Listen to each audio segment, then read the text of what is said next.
Hello and welcome back to Gaming with Naakta. If you're looking at my shirt and thinking, that doesn't really look like R2-D2, you would be right. It's a Dalek. Anyway, so today's video is going to be about a game called The Surge. So I've actually had my eye on this game for a couple weeks now. I saw it on the store and thought it looked pretty cool, but didn't really want to buy it without trying it. So I was really excited to see that it was added to Game Pass. If you like the Dark Souls series, or if you enjoyed what Darksiders 3 did with their gameplay, or honestly, if just killing some zombie robots sounds like fun to you, then this game is for you. By the way, this game is not meant for children. It has rather bloody and pretty gory kill scenes, as well as one of the opening cinematics is kind of gross. So I'll put up a warning before I show that, but just as a heads up, probably not a good idea for kids. And with that being said, let's get into some footage. Our character starts the game off in a wheelchair. He wants to help save the planet by working on Project Resolve, but needs better mobility in order to do so. We're asked to decide between the Rhino and Lynx armors, but to be honest, it doesn't really matter. You get access to both sets rather early on. Pick your poison, sign your life away, and into surgery we go.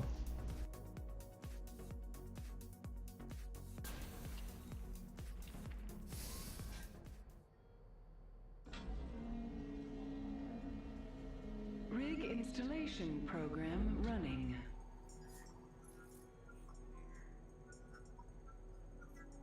Program complete. Patient sedated. Initiating surgery.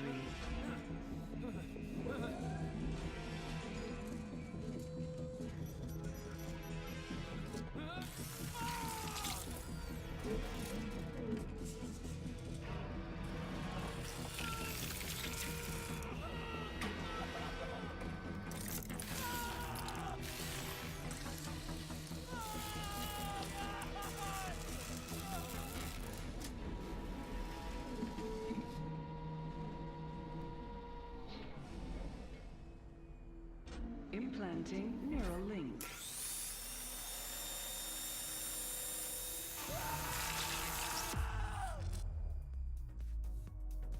So that was gross, and most would say it was unnecessary, but I think it was important to show the dark tone of the game. Nonetheless, we're alive, we can walk again, and it's time to defend ourselves. The combat in this game is beautiful. Right bumper and right trigger are our attack buttons. Bumper for horizontal swings, and trigger for vertical swings. These can be comboed for different attack chains, and can be used directly after blocking a melee attack for a quick counterattack. I'll show you some of my favorite attack animations later in the video. We make our way through the beach and are introduced to the medbay. This acts as your typical campfire, so injections are restocked and all enemies respawn. When we enter the medbay, we see that there's a fault detected with our suit, and we can't get to the core power section of this menu. All you have to do is a short little quest, find a power core, and you'll be good to go.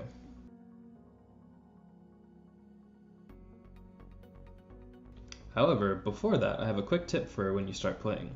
When you leave the medbay, turn right and smash these boxes. You'll find a very useful implant that'll help you stay away from the medbay.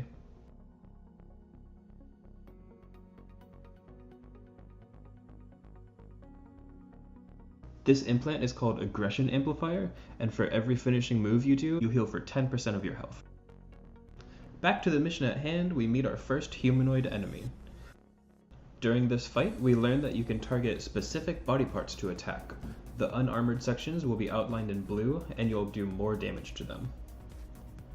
Take this opportunity to mess with the controls, see if you like dodging combat, see which attacks you like better, see which combos you can do, and just get a feel for the game.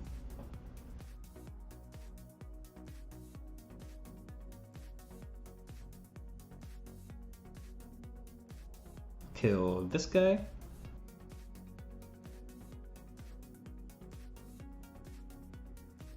And this guy.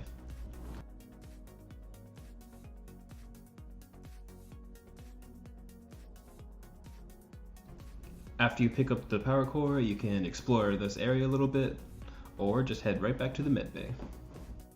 The core power section of the medbay allows us to use tech scraps to improve our core level.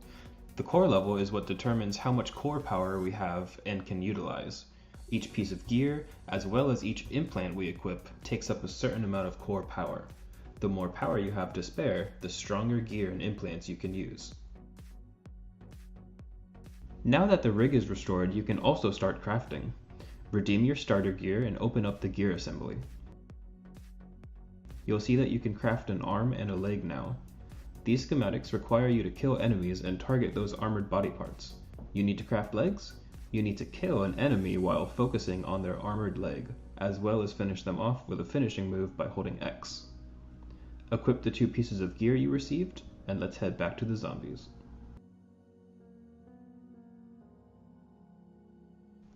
While playing the Surge, my general rule is to tread carefully and explore everywhere. I got jumped here because I got careless. It's manageable, but it's also risky. You'll want to look around corners and destroy boxes because you never know what sorts of implants, piles of tech scraps, or even secret pathways you'll find.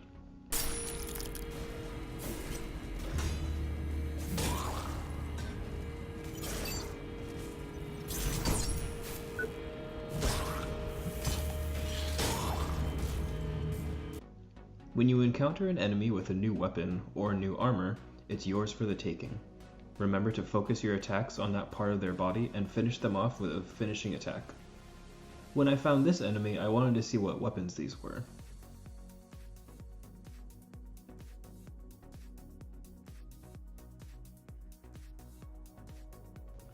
Dual-wield weapons are usually too fast and dinky for me in Dark Souls games, but the Yosuke butterfly is pretty awesome. Here's some footage to show just how different the attack animations are for the dual-wield weapons.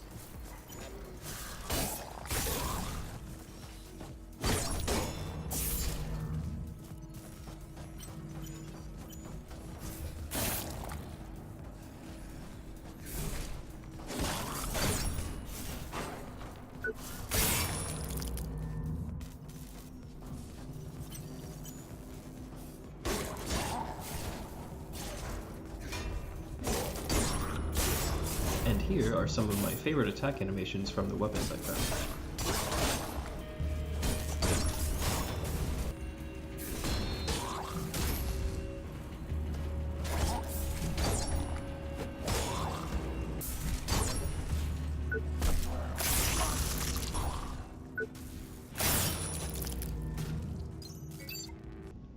An implant I suggest using is the Medivoltaic Injection.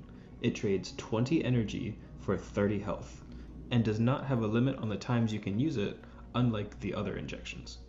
For rampaging through enemies and longer fights, this implant is amazing. Everyone knows the meat and potatoes of these games are the bosses. Here's some footage of the first boss, Pax. He's a malfunctioning security bot for this facility, and he does not approve of your face. I'm going to swap to footage from my other playthrough because I had a really rough time with the Rhino and heavy weapon combo. Violation in progress.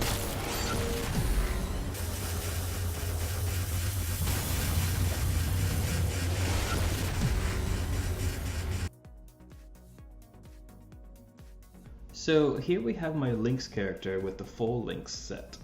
Using a full set gives a passive bonus, and this one gives me faster attack speed while at or near full health. Pax is, in all honesty, kind of a pushover once you figure out the fight.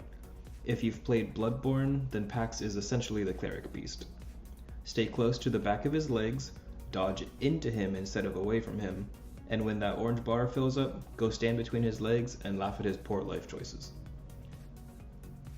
Rinse and repeat until he's down.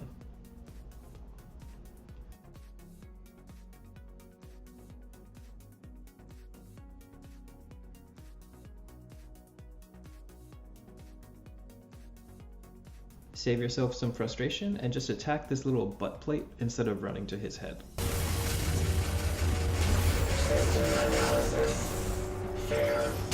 Once he's down, you get one of his arms as a weapon and you're able to board the train to the next building.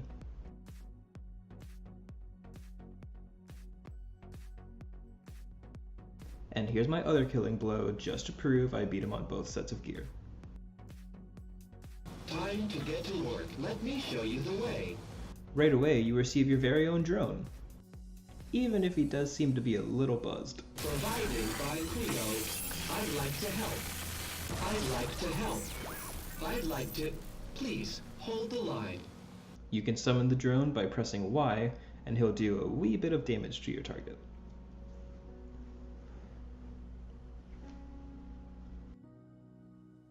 I had fun with that. Did you have fun? Do you think it's a game that you'll like to play? So I beat packs with both types of armor, kind of two different gameplay styles, just to show that it can be done.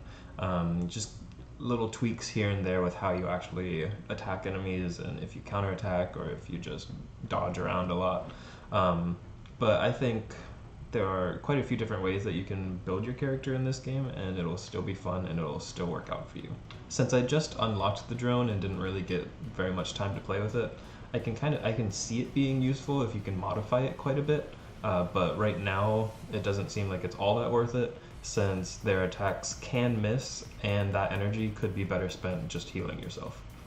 Either way, I really enjoyed this game and I will definitely keep playing it. Thanks for watching. I hope this video helped you decide if you want to purchase or download the game and give it a shot. I really enjoyed it and I think you will too. If you do end up playing, let me know what you think. You can leave a comment, you can reach out on social media, you can tell me if you like it, if you hate it, if you have any questions, I can definitely try and help. If you liked this video, make sure to give it a thumbs up and subscribe to the channel if you haven't already. Have fun taking down some giant robots, and I'll see you in the next video.